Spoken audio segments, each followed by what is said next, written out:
자, 오늘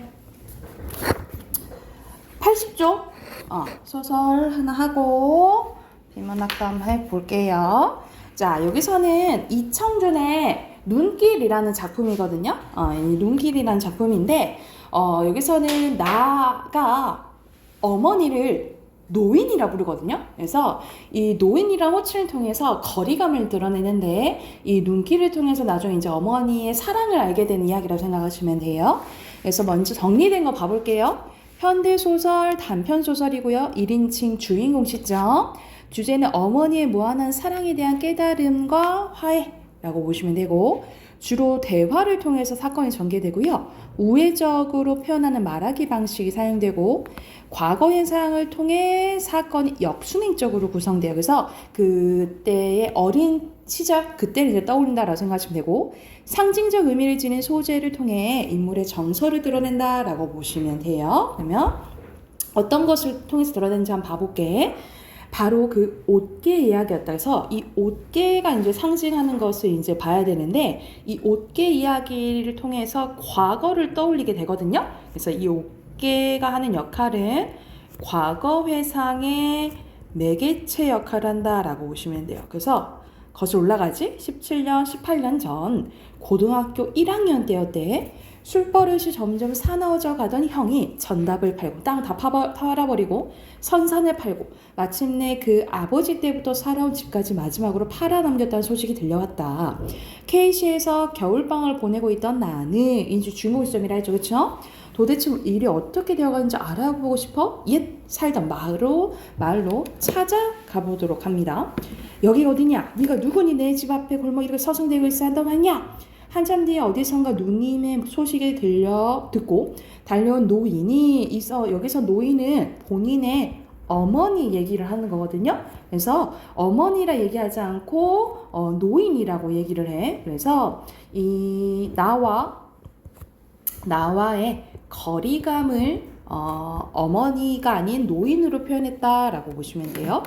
문간 앞에서 어정어정 망설이고 있는 나를 보고 다짜고짜 나무랄 해결하나 싶은 마음으로 노인을 따라 문간으로 들어섰으나 집이 팔린 것은 분명해 보였대요.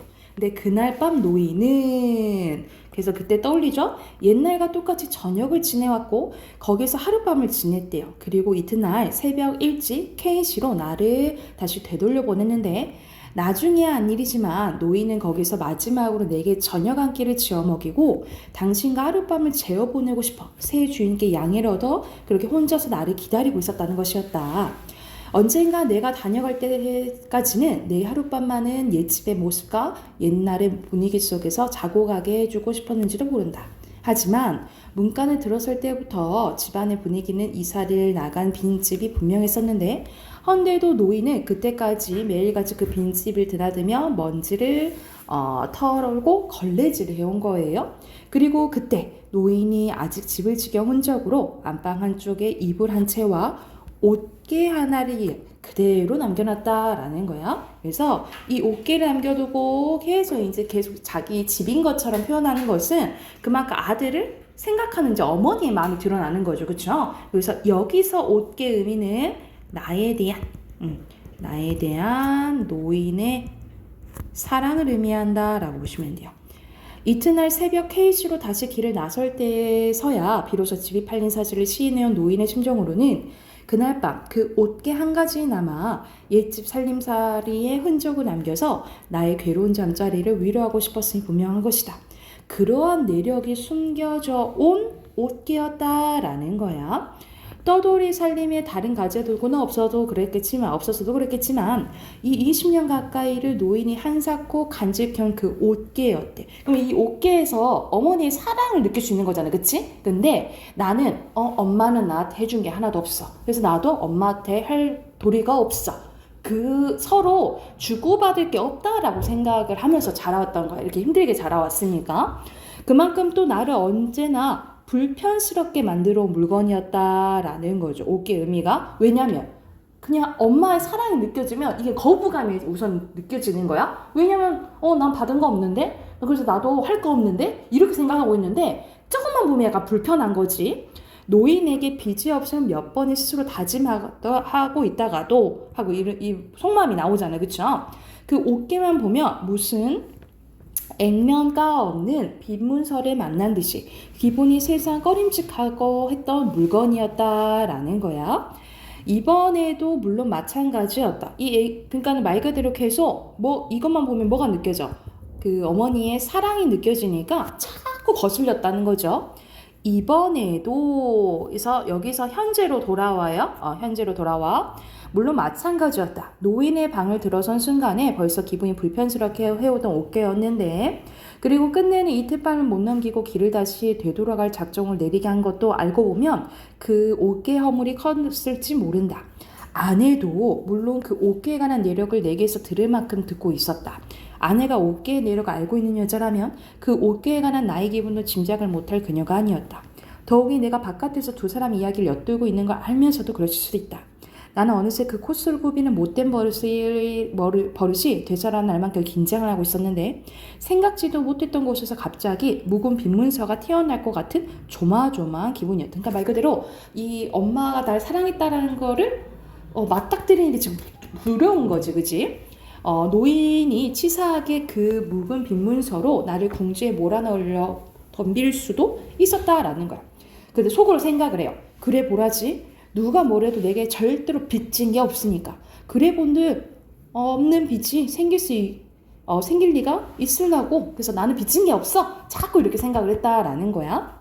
노인은 이제 그것으로 그만 입을 다물어 버리고 말았다. 이제 이 상황은 이제 중약 다음이잖아요. 이 상황은 이제 어떤 상황이냐면 이제 나가 이제 잠자고 있는데 사실 깨어 있었어. 근데 이 깨어 있다라는 걸 아내가 알고 일부러 이 시어머니한테 자꾸 그 옛날 이야기를 꺼내요. 그래서 계속해서 이제 질문을 하거든요. 그래서 이 남편이 엄마의 사랑을 깨닫게 하도록 계속 이제 유도하는 질문을 해요.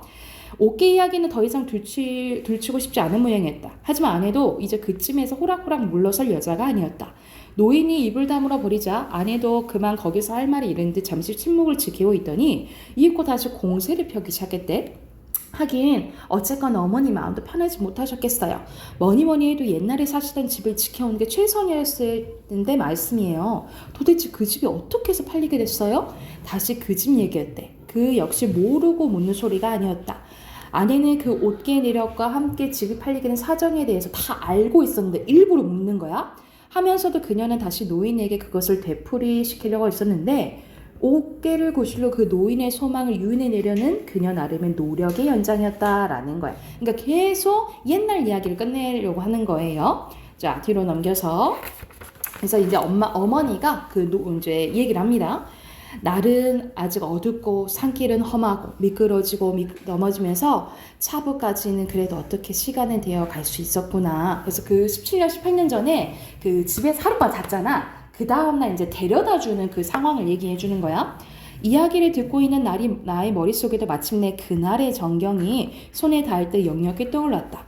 어린 자식놈의 처지가 너무도 딱해서였을까? 아니 어쩌면 노인 자신의 처지도 그 밖에 달리 도리가 없었을 노릇이었는지도 모른다.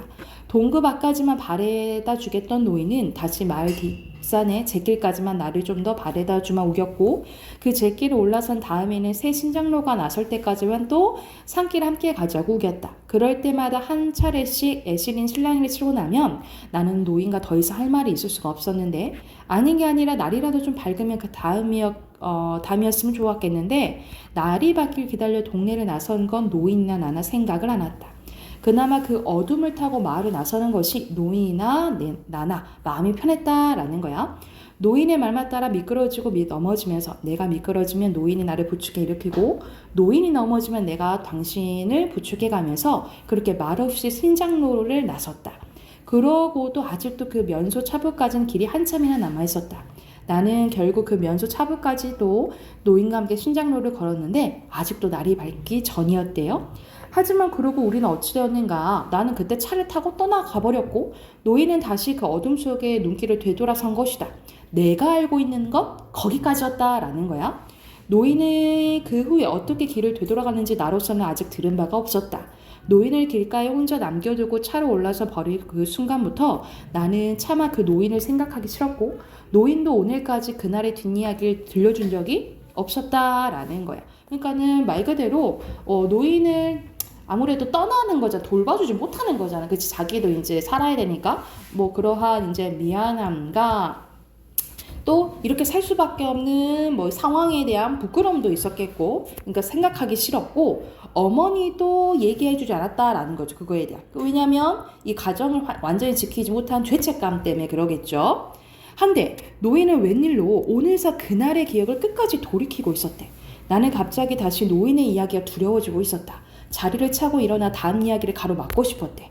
하지만 이미 그럴 수는 없었는데 사지가 말을 들어주지 않았다. 온몸이 마치 물을 먹은 솜처럼 지규법 나왔네. 무겁게 가라앉고 있었다. 몸을 어떻게 움직여 볼 수가 없었다.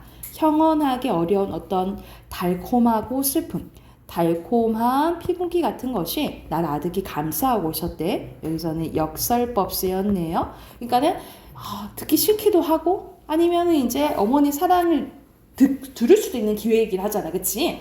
이런 이중적인 마음 든 거야.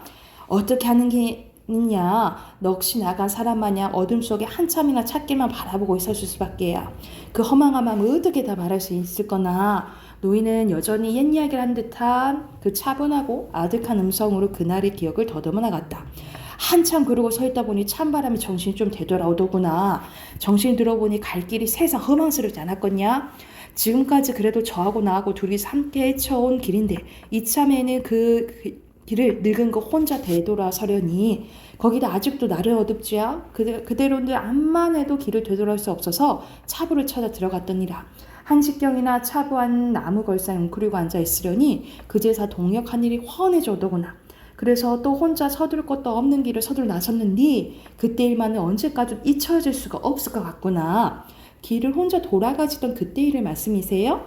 눈길을 혼자 돌아다 보니까 이 눈길, 제목이 눈길이잖아요. 그쵸? 이 눈길을 통해서 뭘 알 수 있냐? 그때 당시에 어머니의 아들에 대한 사랑을 알 수 있다라고 보시면 돼요. 이 눈길을 혼자 돌아가다 보니까 그 길에는 아직도 우리 둘 말고는 아무도 지나간 사람이 없지 않았겠냐. 눈발이 그친 신장눈 눈이 저하고 나하고 둘이 걸어온 발자국만 나란히 이어져 있었구나. 그래서 어머니 그 발자국 때문에 아들 생각이 더 간절했겠어요. 간절하다 뿐이었겠냐. 신장로 지나고 산길을 들어서니 굽이굽이 돌아온 그 몹쓸 발자국들이 발자국 네모 이거 자 아들이 이제 생각나게 하는 말들이에요. 이제 네모 칠게. 아직도 도란도란 저 악어의 목소리나 따뜻한 온기가 남아있는 듯다 싶었지. 산비둘기만 부르륵 날아올라도 저 악은 혹시 새가 되어 다시 되돌아온 듯 놀라지고 또 나무들이 눈을 쓰고 서 있는 것만 보아도 뒤에서 금세 저 악어들 모습이 뛰어나올 것만 싶었지. 하다 보니 나는 굽이굽이 외치기만 한 그 산길을 저 악어 발자국만 따라받고 왔느니라. 내 자서가 너하고 둘이 온 길을 이제는 이 몹시 늙은 거 혼자서 너를 보내고 돌아가고 있구나 하면서 여기서는 이 마지막에 엄마가 나를 그때 정말 사랑했구나 라는 것을 이 이야기를 듣고 나가 깨닫게 돼요. 그래서 이야기를 듣고 나의 깨달음을 혼 후에 이 마지막에는 저기 엄마를 뭐라고 불렀어? 계속 노인이라 불렀잖아. 그래서 마지막에는 이 어머니라고 이제 호칭이 바뀌거든요. 그래서 어머니와의 이제 갈등이 해소되고 끝나게 되는 이야기라고 생각하시면 될 것 같아요. 그래서 여기서 눈길은 이 두 사람이 힘든 삶도 되겠지만 사랑을 알 수 있는 상징적인 의미를 갖고 있다라고 생각하시면 될 것 같아요. 앞에 81쪽, 83쪽 문제 풀어야겠죠? 문제 풀고 답 확인해 봅시다.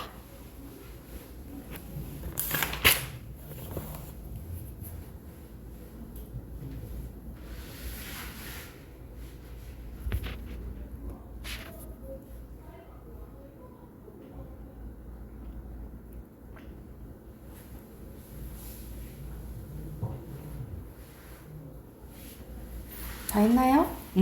자, 1번에 적절하지 않은 것은 여기서는 특정한 특정한 공간, 뭐 집이 있을 수 있겠지만 그 집에 대한 여러 이야기 아니죠, 그쵸? 4번이고요. 2번의 기억은 옷개죠. 옷개에 대한 설명을 알맞지 않은 것은 1번, 오케이. 그리고 3번의 이 빈 문서는 나에 대한 뭘 의미할까? 노인의 사랑. 그렇지. 노인 또는 어머니의 사랑을 의미한다라고 보시면 되고요. 4번의 니은에 대한 설명으로 적절한 건요. 사실 난 빚 없어 이렇게 얘기는 하지만 사실 속으로 그렇게 있는 것처럼 생각하는 거잖아요. 그죠? 오히려 강한 부정은 강한 긍정이 될 수 있는 거지. 그치? 4번이 2번이고요. 5번에 적절한 것은 일부러 묻는 거지. 그치? 그래서 이 이야기를 들음으로써 풀게 하려고. 그래서 5번에 4번이에요. 6번에 선생님 표시해 줬죠? 2번에도 쓰시면 돼요. 2번에도. 자, 뒤로 넘겨서 1번의 윗글의 주제에 대해서 이야기해 보시는 반응으로 적절한 거네 부모님의 사랑이죠. 4번이고요. 2번의 제목인 눈길이고요. 3번의 기억과 니은에 대한 설명으로 적절하지 않은 것은 1번. 서로 원망 없어요. 그죠? 4번에 적절하지 않은 거 여기서는 그 간 눈길이 어둡다 했잖아요. 그치? 여기서 밝고 낭만적인 거 아니죠? 3번이고요. 그리고 5번은 너무 선생님 친절하게 표시해줬죠? 발자국들, 산비둘기, 그리고 나무들 쓰시면 됩니다. 됐을까요? 자, 먼저 비문학하고 그 다음에 선생님 문법 할게요.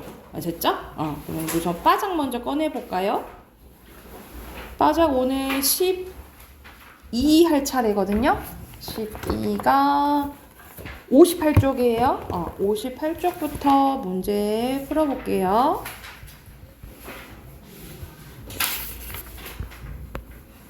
이동만 저희랑 색 똑같은 거죠? 네. 자, 본문 같이 한번 봐봅시다. 여기서는 스피노자의 윤리학이 나오죠. 그쵸? 스피노자 이야기가 나오는데, 자, 이걸 이해하기 위해서는 코나투스네요. 코나투스라는 개념이 필요하대요. 스피노자에 따르면 실존하는 모든 사물은 자신의 존재를 유지하기 위해서 노력을 하는데 그것이 바로 사물의 본질인 코나투스라는 거예요. 정신과 신체를 서로 다른 것이 아니라 하나로 보았던 그는 정신과 신체가 관계되는 코나투스를 충동이라고 부르고 다른 사물들과 같이 인간도 자신을 보존하고자 하는 충동을 갖고 있다라고 보았습니다. 특히 인간은 자신의 충동을 의식할 수 있다는 점에서 동물과 차이가 있다며 인간의 충동을 뭐라 불렀어? 욕망이라고 불렀대요. 즉 인간에게 코나투스란 결과적으로 뭐라는 거야? 삶을 지속하고자 하는 욕망을 의미한대요. 스피노자에 따르면 코나투스의 본질로 지닌 인간은 한 번 태어난 이상 삶을 지속하기 위해 힘쓰는데 하지만 인간은 자신의 힘만으로 삶을 지속하기 어려워요. 인간은 다른 것들과의 관계 속에서 삶을 유지하고 있으므로 언제나 타자와 관계를 맺는데 이때 타자로부터 받은 자극에 의해 신체적 활동의 능력이 증가하거나 감소하는 변화가 일어나는데요. 감정을 신체의 변화에 대한 표현으로 보았던 스피노자는 신체적 활동 능력이 증가하면 기쁨의 감정을 느끼고 신체적 활동 능력이 감소하면 슬픔의 감정을 느낀다고 생각했대. 또한 신체적 활동 능력이 감소한 같은 슬픔의 감정을 느끼는 것은 코나투스가 감소하고 있음을 보여주는 거. 말 그대로 욕망이 줄어드는 거지. 그렇지? 다시 말해 삶을 지속하고자 하는 욕망이 줄어드는 것을 여겼대요. 그래서 인간은 코나투스의 증가를 위해 자신의 신체적 능력을 증가시키고 기쁨의 감정을 유지하려고 노력한다라는 거예요. 그래서 막 우리 그럴 때 있잖아요. 막 기분 막 우울하면 일부러 이제 좋아지려고 막 이렇게 예를 들어서 음악을 듣는다든가 뭐 잠을 잔다든가 막 스트레스를 해소하려고 하잖아. 그치? 뭐 이런 것들을 이제 스피노자는 이 코나투스 증가를 이제 봤다라는 거죠. 한편 스피노자는 선악의 개념도 코나투스에 연관을 짓는데 그는 사물이 다른 사물과 어떤 관계를 맺느냐에 따라서 선이 될 수도 있고 악이 되기도 한다라고 말한대요. 코나투스의 관점에서 보면 선이란 자신의 신체적 활동 능력을 증가시키는 것이며 악은 자신의 신체적 활동 능력을 감소시키는 것을 이해합니다. 이는 정서적 차원에서 설명하면 선은 자신에게 기쁨을 주는 모든 것이며 악은 자신에게 슬픔을 주는 모든 것입니다. 한마디로 인간의 선악에 대한 판단은 자신의 감정에 따라 결정된다라는 것을 의미한다 이 말이에요.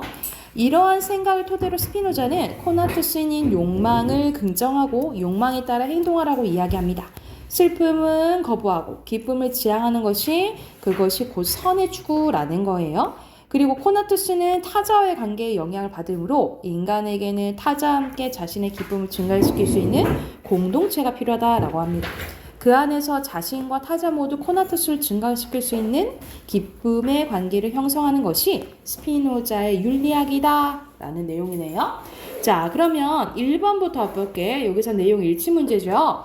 알맞지 않은 것은 여기서는 2번인데 정신과 신체의 관계는 나타나 있죠. 하나라 그랬잖아, 그지? 근데 유래 어떻게 나왔는지는 안 나와 있고요. 2번 선악에 대한 스피노자의 입장을 알맞지 않은 것은 스피노자는 산문답을 말할 수 있겠죠. 어떤 사물과 관계에 맺느냐에 따라서 달라진다고 했잖아, 그치? 그래서 답은 2번이겠죠. 자체가 가지고 있는 게 아니라 관계에 따라서 선이 될 수도 있고 악이 될 수도 있다라는 거예요. 이해됐나요? 그리고 3번 가볼게. 자, 보기 보면은 쇼펜하우어에 대해서 나와요. 쇼펜하우어는 욕망을 인간과 세계의 본질로 생각했는데요. 그의 관점에서 보면 인간을 포함한 모든 사물은 욕망을 충족하기 위해서 노력하지만 채워도 욕망은 완전히 충족될 수 없대요. 그래서 그는 삶의 욕망을 결핍이 주는 고통의 시간이라 말했고 이러한 고통으로 벗어나기 위해서 욕망을 부정하면서 욕망을 뭐 해야 된다? 절제해야 된다라는 금욕주의를 주장을 했대요. 그래서 말 그대로 자 스피노자는 욕망을 막 엄청 부정적으로 보지는 않았죠. 그 안에서 선악이 있었잖아요. 그치? 근데 쇼펜하우어는 뭐 했어? 이거는 안 좋은 거 절제해야 돼 이렇게 본 거죠. 그래서 가장 적절한 것은 5번이 되겠죠. 자, 뒤로 넘겨서 빈칸 넣을게요. 첫 번째 거 코나투스, 그 다음에 1번 빈칸 욕망, 2번에 관계, 3번에 신체적 활동 능력, 4번에 감소, 5번에 선, 6번에 감정, 7번에 긍정, 8번에 기쁨의 관계고요. 자, 여기서는 결과니까 앞에 있는 거는 원인이 되겠죠, 그쵸? 됐을까요? 자, 오른쪽 OX 봐볼게요. 스피노자는 인간을 제외한 모든 사물의 코나투스를 본질을 지니고 있다라고 봤냐? 실존하는 모든 사물이 이 코나투스를 가지고 있다라고 봤어요. X예요. 그리고 타자와의 관계에 따라서 신체적 활동 능력 변하는 거 맞죠? 기쁨은 선이라 했지, 그치? 그리고 나와 타자의 코나투스가 동시에 증가하기 어려워요? 동시에 증가할 서로 기쁘면 증가하겠잖아, 그치? X겠죠. 됐나요? 자, 우리 꿈틀 다시 펼게요. 꿈틀, 우리 문법 오늘 우리 의문의 변동 끝났으니까 문법 이어서 나갈 건데 어디 펴시면 되냐면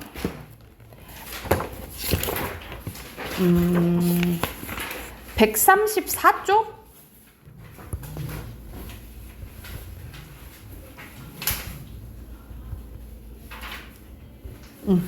자, 134쪽 봐볼게요. 자, 여기서는 이제 한글 맞춤법 나와 있는데, 여기서는 우리 이것도 이제 2학년 때 했는데, 어문 규정에 대해서 이제 고등학교 1학년 때도 나옵니다. 이 어문 규정이 말 그대로 우리가 법 있잖아요. 우리 법을 지키면서 살아가는 것처럼 우리가 의사소통할 때도 말과 글을 쓸 때도 좀 정해져 있는 법칙이 있다라는 거지. 그게 어문 규정이에요. 이 어문 규정인데 이 어문 규정은 크게 한글 맞춤법, 표준어 규정, 그리고 외래어 표기법, 로마자 표기법이 있는데 거의 이제 한글 맞춤법이랑 표준 발음법 그 위주로 나온다라고 생각하시면 될 것 같아요. 그리고 뭐 나오는 것도 거의 좀 정해져 있어요. 정해져 있어서 보통 마찬가지로 모의고사 문제는 거의 다 보기가 주어져요. 보기가 주어지는데 아마 이제 내신 때든 내신 우리 시험 볼 때는 조금 불친절할 수도 있겠죠. 그쵸? 그래서 공부할 건 하고 선생님 외우라고 하는 것만 조금 외우시면 될 것 같아요. 자, 먼저 한 장 한번 해볼게요. 자, 한글 맞춤법 제1장 총칙입니다. 첫 번째 제1항. 한글 맞춤법은 표준어를 소리대로 줬대. 이런 표준어는 현재 서울 맞는데 앞에가 빠졌어. 교양을 오케이. 교양 있는 사람들이 두루 쓰는 현대, 지금 써야 돼요. 현대 서울말이라고 보시면 됩니다. 교양 있는 사람들이 두루 쓰는 현대 서울말을 표준어라고 하고요. 이것이 소리대로 적는데, 소리 나는 대로 적는 게 원칙이래요. 이것을 뭐라 하냐면 표음주의라고 해요. 소리 나는 대로 적는 것을 표음주의라고 하고, 근데 우리가 소리 나는 대로 다 적어버리면 우리가 읽을 때는 뜻을 한 번에 파악하기 좀 어렵겠죠. 그래서 원래 형태를 밝혀 적는데 그게 어법에 맞도록 하는 거예요. 어법에 맞도록 한다라는 것은 원래 형태를 밝혀 적는 걸 얘기해요.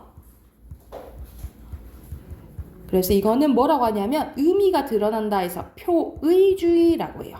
소리대로 적는 건 표음주의, 어법에 맞도록 하는 것은 표의주의라고 생각하시면 됩니다. 표의주의예요. 자, 그래서 원래 형태를 밝혀 적는 거라고 생각하시면 됩니다. 그리고 제2항은 각 단어 있죠. 각 단어는 띄었음을 원칙으로 해요. 우리가 팔품사 는 영어고 우리 구품사잖아요. 그쵸? 구품사는 각 단어잖아. 그치? 다 띄어 쓰는 게 원칙이야. 근데 예외는 있죠. 뭔 붙여 쓰지? 품사 중에 정연아? 왜 도리도리 해? 왜 도리도리 하죠? 뭘 붙여 쓰지? 품사 중. 그렇지. 조사는 예외적으로 붙였어요. 조사는 예외적으로 붙여 쓰고, 그리고 외래어는 외래어 표기법에 따라 적는데 외래어 표기법은 이제 좀 잘 안 나와요. 자, 그럼 제 3장 가볼게요. 뛰어넘어가지고 바로 3장이 나오네. 그치? 소리에 관한 겁니다. 첫 번째, 된 소리에 관한 거예요. 한 단어 안에서 뚜렷한 까닭 없이, 그러니까는 통일적인 규칙이 없는 거야. 그렇게 나는 된 소리는 그냥 된 소리로 적는데. 그래서 두 가지가 나오는데, 첫 번째, 두 모음 사이에 나는 된 소리, 뭐 대표적인 게 오빠, 뭐 으뜸, 어찌, 이따금, 뭐 이런 것들은 그냥 된 소리를 적는다라는 거예요. 이건 외울 필요 없어요. 그냥 이런 게 있다라고 알면 돼. 그리고 니을, 리을, 미음, 이응, 이거는 울림소리죠. 그쵸? 울림소리 받침 뒤에서 나는 된 소리, 뭐 산뜻하다, 잔뜩, 살짝, 훨씬, 뭐 이런 것들이 대표적이다라고 생각하면 되는데, 우리 맞춤법 볼 때는 다만 이런 걸 잘 봐야 돼. 다만 이런 걸 잘 봐야 되는데, 다만 기역, 비읍, 받침 뒤에 나는 된 소리는 기역, 비읍이에요. 기역, 비읍, 받침 뒤에 나는 된 소리는 같은 음절이나 비슷한 음절이 겹쳐나는 경우가 아니면 된 소리로 적어요, 안 적어요? 안 적는데요. 똑같은 말이 반복되는 게 아니면 된 소리를 안 적는다고. 자, 봐봐. 예를 들어 국수, 우리 된 소리 나죠, 그쵸? 근데 수라고 적어, 안 적어? 안 적어. 수라고 적는다는 거야. 깍두기 아니에요? 깍두기야, 깍두기. 발음은 깍두기로 나지만 두기로 적어야 된다 이 말이에요. 딱지, 색시, 싹둑. 자, 가장 헷갈리는 부분이 요거야. 표시 야단 법석이에요. 우리 야단 법석으로 발음 나잖아, 그치? 근데 법석이야. 법석. 그리고 갑자기 몫이. 그래서 이거는 받침이 기역 비읍이에요. 기역 비읍 받침 뒤에서 난 된소리는 된소리 적지 않는다고 똑같은 게 반복되는 거 아니면. 자, 그 다음 우리 앞에서 배웠던 구개음화에 대해서 나오네, 그쵸? 구개음화. 자, 디귿티읕 받침 뒤에 종속적인 관계를 가진 이나 희가 올 적에는 그 디귿티읕이 지읒치읒으로 나더라도 디귿티읒으로 적는데, 우리가 이거는 간단하죠? 우리 음운 변동 현상은 표기에 반영 안 되는 게 더 많잖아, 그치? 그래서 이거는 발음은 이렇게 날지라도 어떻게 적는다? 기역처럼 적는다. 요 소리라고 생각하시면 돼요. 이런 거는 안 외워도 되는 거지, 그치? 그래서 구개음화가 표기에 반영되지 않는다. 요 소리라고 생각하시면 돼요. 그리고 디귿 받침입니다. 디귿 소리로 나는 받침 중에 디귿으로 적을 근거가 없는 것은 시옷으로 적는데, 그래서 여기서는 이것도 그냥 시옷 받침으로 적는 거 예시가 나와 있다라고 보시면 되고, 모음 봐볼게요. 제 8항 나와 있네요. 개레, 매, 패해의 해는 애로 나는 경우가 있더라도 발음은 애로 나더라도 뭐로 적는다? 예로 적는다라는 소리예요. 그래서 개수, 연매, 혜택, 핑계 이런 식으로 어휘로 발음 나도 뭐로 적는다? 예로 적는다 이 말이야. 근데 또 다만 보이네, 그치? 다만 다음 말은 본대로 적는데 본음대로 적는데요. 개송, 게시판, 휴게실입니다. 요게 예외라고 생각하시면 될 것 같고요. 오른쪽 가볼게요. 오른쪽에 두음 법칙 관련된 거예요. 두음 법칙. 자, 우리 앞에서도 했었잖아요. 음 변동할 때, 그치? 두음 법칙은 탈락에 속할 때도 있고 교체에 속할 때도 있다 그랬어, 그쵸? 자, 먼저 환경은 한자음입니다. 한자음 녀뇨윤이가 단어의 첫머리 올 적에 두음 법칙에 따라서 여요 유의로 적는데요. 그러면 이건 어디에 속하는 거야? 교체에 속해요? 탈락에 속해요? 그렇지. 니은이 없어진 거잖아, 그쵸? 이거는 탈락에 속한다라고 보시면 돼요. 그래서 우리가 여자, 근데 여자, 이토, 유대, 요소, 연세, 익명 이런 식으로 적는다고. 다만 의존명사의 야녀는 인정한대요. 그래서 냥, 한 양, 돈 세는 거, 양중, 년은 허용한다라는 거고, 단어의 첫머리가 아니면 본음대로 적는다. 이 말은 두음법칙 적용되는데 안 된다는 소리고요. 그리고 접두사처럼 쓰이는 한자가 붙어서 된 말이나 합성어에서 뒷말의 첫 소리가 니은이 나더라도 두음법칙에 따라서 적는데요. 그래서 신여성, 발음은 여성 이렇게 난다 이 말이야. 그런데 앞에 이렇게 접두사가 붙거나 이렇게 합성된 말이 붙으면 두음법칙이 적용돼서 적는다라는 소리라고 생각하시면 돼요. 그리고 둘 이상의 단어로 이루어진 고유명사를 붙여 쓰는 경우에도 붙임 이에 준한데, 그래서 말 그대로 이럴 때도 두음법칙 적용할 수 있다라고 생각하시면 돼요. 자, 11항입니다. 한자음 라려레 료류리가 단어의 첫머리에 올 적에는 야여의 요유 이로 적는데요. 요것도 뭐에 해당되겠니? 탈락에 속하겠죠, 그쵸? 리을이 없어졌으니까. 자, 대표적인 게 뭐 양심, 유행, 용궁, 예의, 역사, 이발이 대표적이고요. 자, 이것도 리는 본음대로 적고요. 자, 그리고 여기서 중요한 게 여기야. 다만 여기는 이건 조금 외우셔야 돼요. 다만 자, 앞에 말에 받침이 없거나 말 그대로 모음으로 끝나거나 니은 받침으로 끝나잖아요, 여러분. 모음이나 니은 받침으로 끝나면 열율로 이응 열율로 적는다라고 보시면 돼요. 자, 이렇게 모음으로 끝났잖아. 니은 받침이죠? 모음, 니은 받침이죠. 그치? 이럴 때는 이응 열율로 적는다고. 이런 식으로 모음, 니은, 모음, 니은, 모음, 니은, 모음, 니은이죠. 이런 식으로 앞에가 모음으로 끝나거나 니은으로 끝나면 뭐로 적는다? 열과 율로 적는다 라고 보시면 돼요. 이거는 조금 외워두세요. 다만 이런 거는 좀 외워두세요. 그리고 하나 더 겹쳐나는 소리입니다. 한 단어 안에서 같은 음절이나 비슷한 음절이 겹쳐나는 부분은 같은 글자로 적는다 이 말이에요. 딱딱, 누누이, 꼿꼿하다, 짭짤하다 똑같이 적는다 라는 내용이네요. 이것도 막 잘 안 나오는 부분이니까 이런 게 있다 정도만 알아두면 될 것 같아. 자, 이거 참고하면서 양쪽에 아홉 문제 있죠? 아홉 문제 풀고 뒤로 넘어갈게요.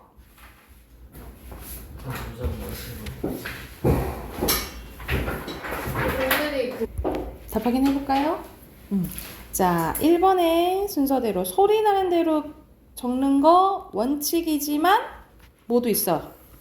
어법에 맞도록 해야 하는 게 원칙이죠. 같이 있어야 돼. X고요.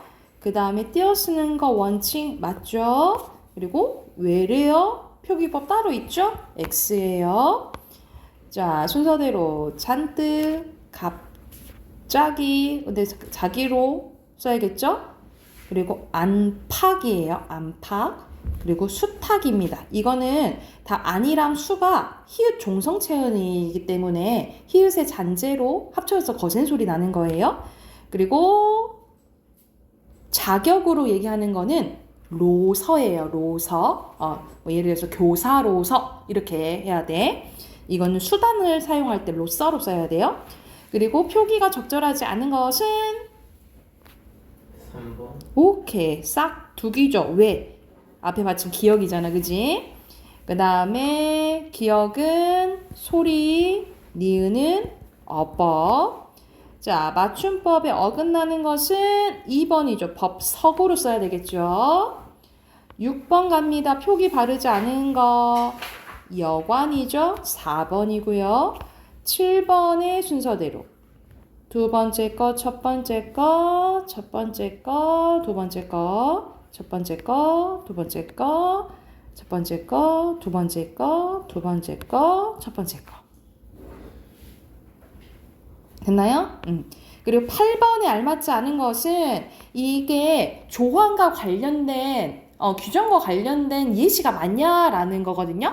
자, 1번 보면 의존명사. 이거 의존명사 전혀 아닌데? 이거 하나의 단어인데? 이건 뭐 관련된 거냐면 이게 다스릴 리자거든요. 부응법칙 관련된 거예요. 1번입니다. 그리고 9번에 2번이에요. 쓱싹, 쓱싹이야. 다 쌍시옷으로 써야 돼요. 쓱싹, 쓱싹이야. 우리 한 장만 더 해봅시다. 뒤로 넘겨보세요. 네, 137쪽까지만 우선 할게. 자, 136쪽 봐볼게요. 이제 4장으로 갑니다. 제 4장은 형태와 관련된 거예요. 자, 체어는 조사와 구별해서 적는다. 요 말은 뭐냐면 우리가 다 의문 변동이 막 생기잖아. 그치? 그러니까는 소리는 이렇게 날지언정 원래 형태를 밝혀 적는다. 요 소리라 생각하시면 돼요. 이것도 마찬가지야.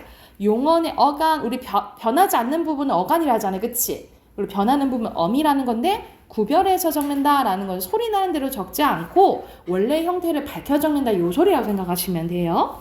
근데 이런 게 있어. 소리 나는 대로 적는 게 있거든. 조건 봐볼게. 두 개의 용언이 하나 어울려서 한 개의 용언이 될 때는 앞말의 본뜻이 유지되고 있는 것은 원형을 밝히고 원래 뜻이 유지되잖아요. 그럼 원래 형태를 밝혀 적고 만약 원래 형태에서 멀어졌다. 그러면 소리 나는 대로 적어요. 그래서 대표적인 게 드러나다, 사라지다, 쓰러지다예요. 이거는 각각 들다, 살다, 쓸다의 원래 의미가 유지되지 않기 때문에 좀 멀어졌다라고 봐서 소리는 나는 대로 적는다라고 생각하시면 돼요. 이건 예시 기억하시면 되겠죠? 드러나다, 사라지다, 쓰러지다. 여기 기억하시면 되고. 그리고 이 부분도 좀 가끔 나오거든요. 종결형 어미에서 사용되는 어미 오 있잖아요. 어미 오는 요로 발음하는 경우가 있거든요.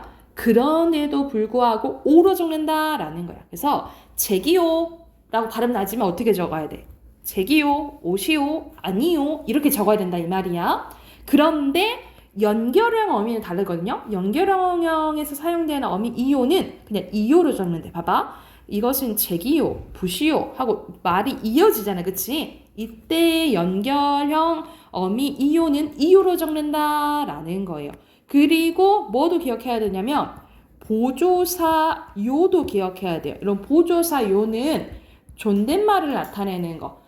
여러분이 선생님한테 하는 거 있잖아. 선생님 그만해요 할 때 요 붙잖아요. 그쵸? 그때 보조사 요랑 어미랑 구별하셔야 돼요. 이 어미랑 구별하는 게 나온다라고 생각하면 돼. 그래서 맨 끝에 오는 어미 오는 오로 적고 연결형 이요는 이요로 적고 보조사는 그냥 요예요. 아셨죠? 그리고 전미사가 붙어서 된 말 봐보자. 여러분 가장 흔한 전미사가 뭐냐면 이나 음이거든요. 이나 뭐 히 외에는 좀 흔하지 않는 접사라고 생각하시면 돼요. 이, 히, 빼고는 거의 흔하지 않는 접사라고 생각하면 돼. 그래서 봐봐.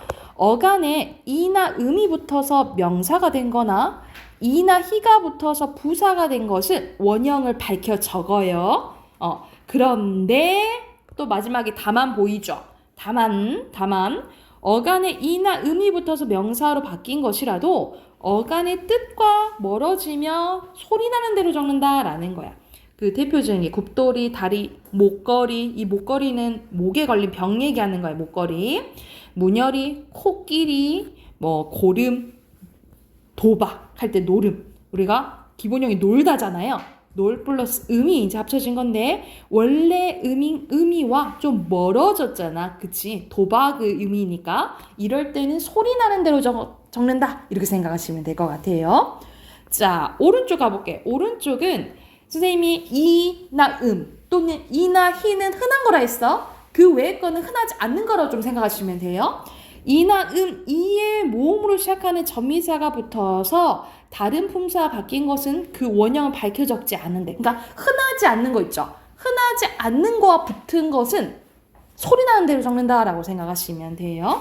그래서 대표적인 게 이런 거. 마중, 맛 플러스 이렇게 생각하시면 되고, 막에는 막 플러스 그러니까 에랑 이런 것들 흔하지 않잖아. 그치? 흔하지 않는 전미사와 붙은 거면 그냥 다 소리 나는 대로 적는다라고 생각하시면 될 것 같아요. 이런 것도 남아, 붙어, 조차 이런 것들을 생각하면 돼. 그래서 그거 기억하면 돼. 이 음이 흔한 전미사라요. 이 또는 이나 히 그 외의 것들 흔하지 않는 거라 생각하시면 되고. 자, 20판 가볼게. 명사 뒤에 이가 붙어서 된 말은 그 명사의 원형을 밝혀 적는데요. 대표적인 게 곳곳이, 이런 발음으로 기억해. 곳곳이야. 곳곳이 이가 붙은 거야. 곳곳이, 낱낱이, 목목시, 샅샅이, 아빠비, 아빠피 이렇게 되겠죠. 아빠피 그리고 집집이 이렇게 보시면 되고, 명사가 된 것은 곰배파리, 바둑이, 산발이, 애꾸눈이, 육손이, 절음발이 뭐 이런 거라고 생각하시면 되고요. 이 위에 모음으로 시작된 전미사가 붙어서 된 말은 그 명사의 원형을 밝혀 적지 않는데, 뭐 꼴악선이, 이거는 어떻게 분석되냐면 여러분 꼴이 있죠. 꼴 플러스 악선이 이렇게 분석해요. 이거는 끝, 머리겠죠. 그쵸? 그리고 이건 이 플러스 알이, 그래서 이파리 이렇게 된 거야. 그리고 지붕은 우리 집 있죠? 집 플러스 정연아 집 플러스 이런 거라고 생각하면 돼. 이런 식으로 약간 흔하지 않는 전미사가 붙으면 그냥 소리 나는 데 적는다라고 생각하시면 돼요. 자, 25항 봐볼게. 하다가 붙은 어근에 이나 히가 붙어서 부사가 되거나 부사에 이가 붙어서 뜻을 더하는 경우에는 원형을 밝혀 적는데요. 뭐 대표적인 게 급히, 뭐 갑자기, 곰곰이 뭐 이런 것들을 생각하시면 되고, 이거는 이제 여러분이 흔히 알고 있는 단어니까. 그치? 그리고 마지막 합성어입니다. 둘 이상의 단어가 어울릴 적에 접두사가 붙어서 이루어진 말은 각각 원형을 밝혀 적는데요. 그래서 선생님이 이거는 뭐 그렇게 중요한 거는 아닌 것 같고, 이 전미사 흔하지 않는 전미사랑 붙으면 그냥 소리 나는 대로 적는다. 이거 기억하시면 될 것 같아요. 그러면 여기 조항 보면서 양쪽에 문제 있죠? 선생님 양쪽 문제 풀고 답 확인하고 끝내줄게요. 바로 풀어봅시다.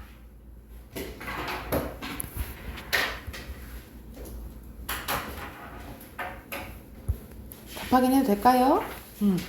자, 10번에 알맞지 않은 것은 5번 드러나다죠. 아까 옆에서 했었지, 그치? 드러나다지.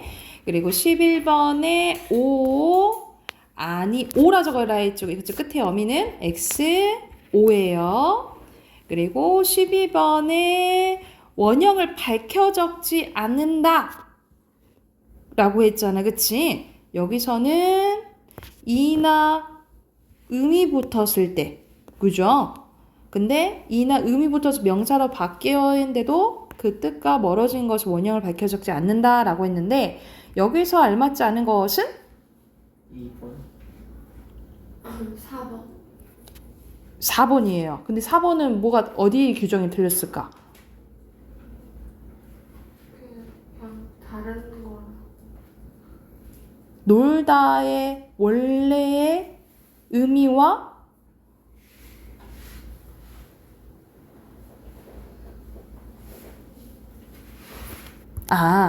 이나 이외라고 했잖아, 그치? 근데 이거는 뭐야?